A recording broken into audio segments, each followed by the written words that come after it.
Rajasthan BJP प्रदेश कार्यालय पे आज पूर्व प्रदेश अध्यक्ष अशोक परनामी ने प्रेस कॉन्फ्रेंस की। प्रेस कॉन्फ्रेंस करके उन्होंने एसआईआर के मुद्दे पर कांग्रेस को जमकर घेरा। उन्होंने कहा कि पहले कांग्रेस के पास वो ईवीएम को लेकर बहाना होता था, तो वहीं अब एसआईआर को लेकर चुनाव हारने का मुद्दा बनाती हुई नजर आ रही है। वहीं उन्होंने पूर्ववर्ती अशोक गहलोत पर भी निशाना साधा। उन्होंने कहा कि पहले उनके टाइम में बहुत पेपर लीक हुए, लेकिन इस समय जो विकास बजला सरकार कर रही है वो अशोक गहलोत से पस नहीं रहा है। वहीं उन्होंने कहा, और हमारे देश के प्रधानमंत्री आदरणीय नरेंद्र भाई मोदी जी को आपके माध्यम से पूरे राजस्थान प्रदेश की जनता को उनकी तरफ से बहुत बहुत बधाई और बहुत बहुत शुभकामनाएं देना चाहता हूं कि आज बिहार में एनडीए की सरकार बनी। आज नीतीश जी ने शपथ ग्रहण करी, उनके मंत्रिमंडल ने शपथ ग्रहण करी। सभी मंत्रिमंडल के सदस्यों को, नीतीश जी को बहुत बहुत बधाई और बहुत बहुत शुभकामनाएं, जो इतने भारी बहुमत के साथ एनडीए की बिहार में सरकार बनी।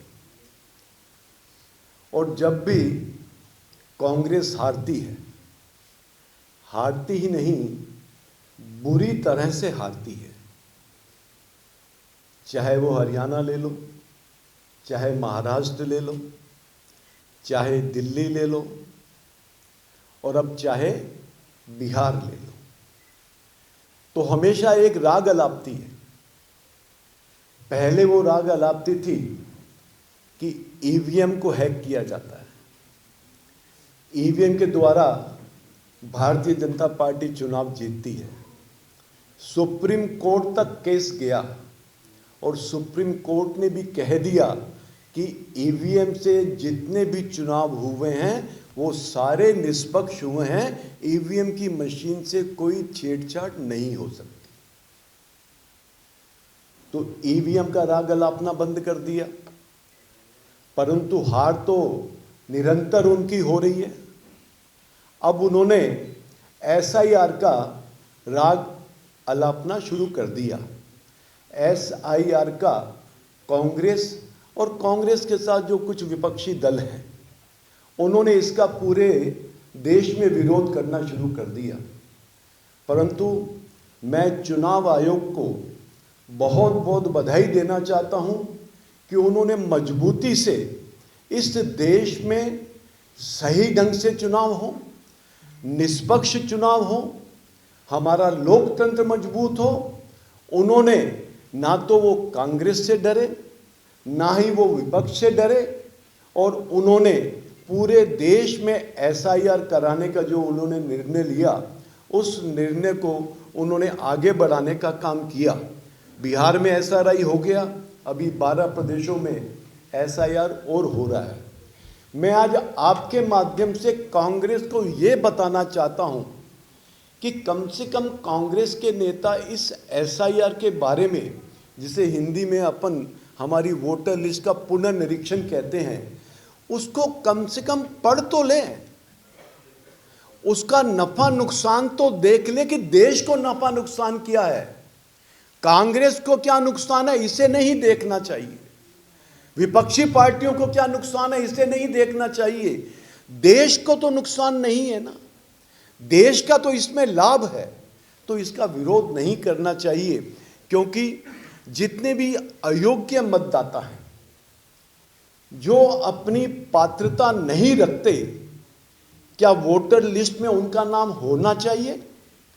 उनका नाम नहीं होना चाहिए। ये एसआरआई के माध्यम से ये काम हो रहा है।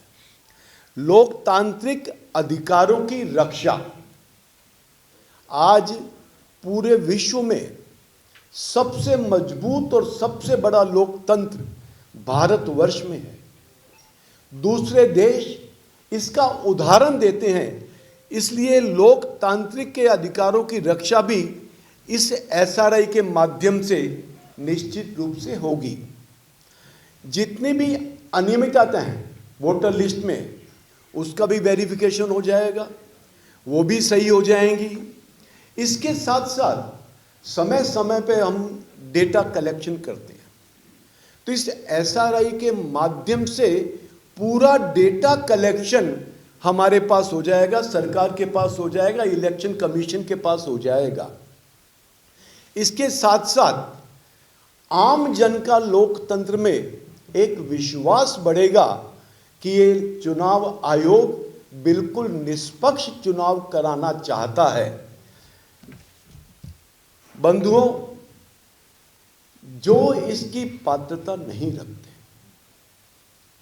उसका नाम हटना चाहिए, यही एसआरआई का उद्देश्य है। और जो पात्रता रखते हैं उसका वोटर लिस्ट में नाम जुड़ना चाहिए। और कांग्रेस घबराई हुई है। वो घबराई इसलिए है क्योंकि आप समझो, यदि मेरी अंदर की बनियान फटी हुई है परंतु आपको नहीं दिख रहा, परंतु मुझे इस बात का महसूस होता है यार मेरी बनियान फटी हुई है, कोई देख नहीं ले, संकोच होता है। तो कांग्रेस को केवल मात्र इस बात का संकोच है कि जिस प्रकार से उन्होंने बांग्लादेशियों का, रोहिंग्या का, जो हमारे देश की नागरिकता नहीं रखते, दूसरे देशों से पलायन होकर के घुसपैठिए के रूप में यहां पे रह रहे हैं, यहां तक कि पाकिस्तान के भी घुसपैठिए यहां पे रह रहे हैं और उनकी जानकारी में है, उनके वोटर आईडी बनाने का काम भी कांग्रेस की सरकार में हुआ। उनको ये डर है कि वो वोटर जो हैं वो वोटर लिस्ट से हट जाएंगे जो उनको 100% वोट करते थे। आज बिहार में एसआईआर के माध्यम से 75 लाख वोट हटे, 75 लाख वोट हटे हैं। यदि पुनर्निरीक्षण नहीं करते तो ये 75 लाख लोग वहां की सरकार चुनते, जबकि उनको सरकार चुनने का अधिकार नहीं है लोकतंत्र में, परंतु वो सरकार चुनते। तो क्या हमारे देश के लिए ये सही रहता? अभी ये एसआईआर चल रहा है ना, तो मैंने YouTube पे एक बहुत अच्छा वो चल रहा था, मैसेज चल रहा था कि चुनाव के दिन है, पोलिंग हो रही है, एक व्यक्ति अपना वोट डाल के और कमरे के बाहर वापस खड़ा हो गया।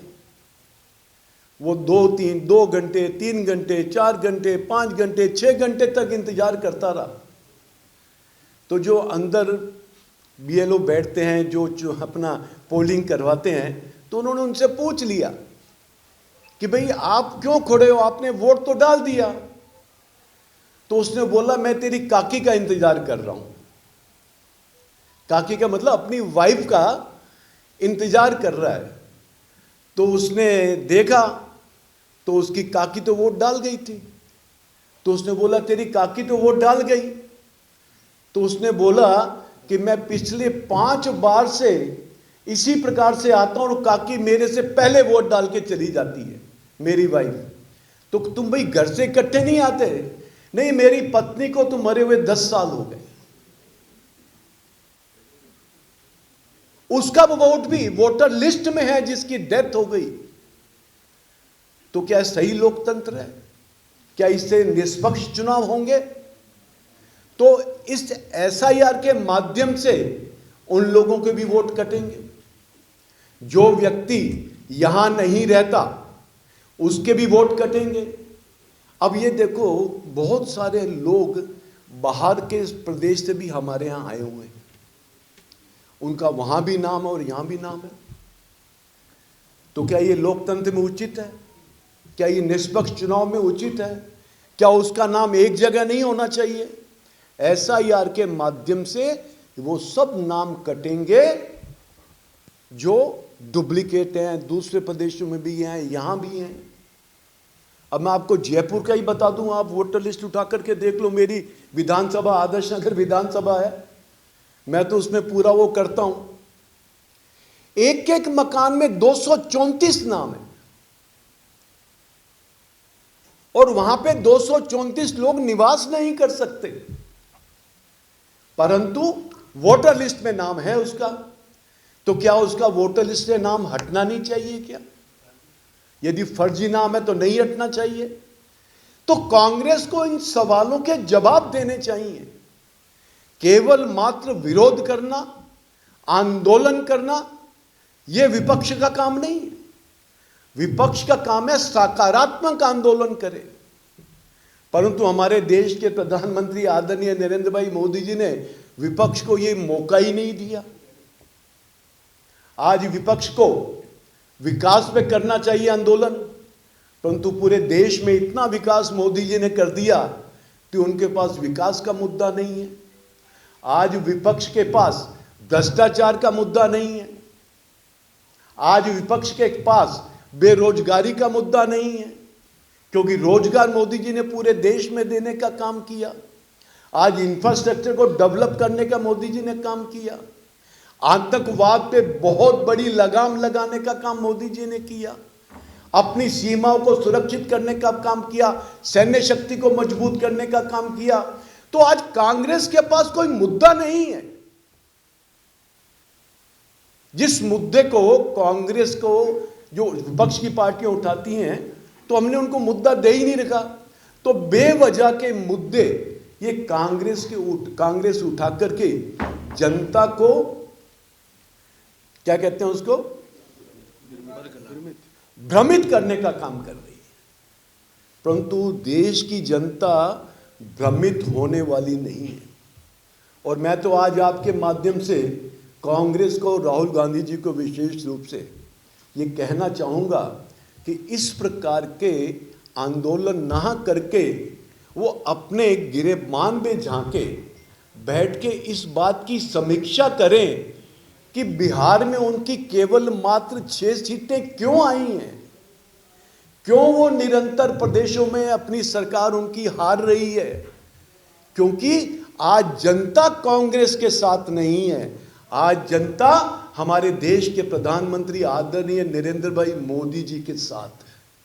क्योंकि मोदी जी ने इस राष्ट्र को आगे बढ़ाने का काम किया है, इस राष्ट्र को विकसित राष्ट्र बनाने का काम किया है, और जो हमारी सांस्कृतिक धरोहर है हमारे भारतवर्ष की, उसको संरक्षण करने का काम किया है। इसलिए देश की जनता आज भारतीय जनता पार्टी के साथ है, हमारे देश के प्रधानमंत्री आदरणीय नरेंद्र भाई मोदी जी के साथ है, कांग्रेस के साथ नहीं है। इस पे उनको विश्लेषण करना चाहिए कि जनता उनसे दूर क्यों हुई।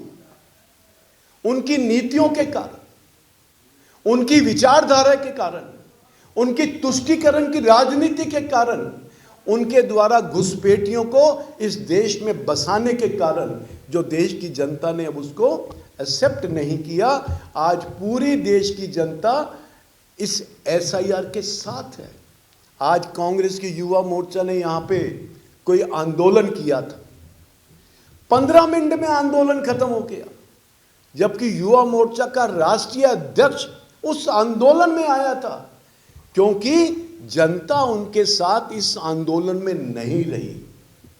दोस्तों, ये SIR जो है ये एक मुक्त और निष्पक्ष चुनाव सुनिश्चित करने का एक हथियार है, एक ये वाया मीडिया है जिसको हम करें। अच्छा, एक बात और बताओ मेरे को, क्या 2002 में SIR नहीं हुई थी क्या? हैं? तब तो कांग्रेस की सरकार थी, हैं? परंतु 2002 के बाद जो उनका कार्यकाल रहा कांग्रेस का, बहुत ज्यादा घुसपैठिए हमारे इस देश में आके बस गए, उनके वोटर ID तक बन गए, उनके आधार कार्ड तक बन गए, जिसको आज चुनाव आयोग उसका दुरुस्तीकरण कर रहा है इस SIR के माध्यम से। इतना ही मुझे निवेदन करना था। धन्यवाद।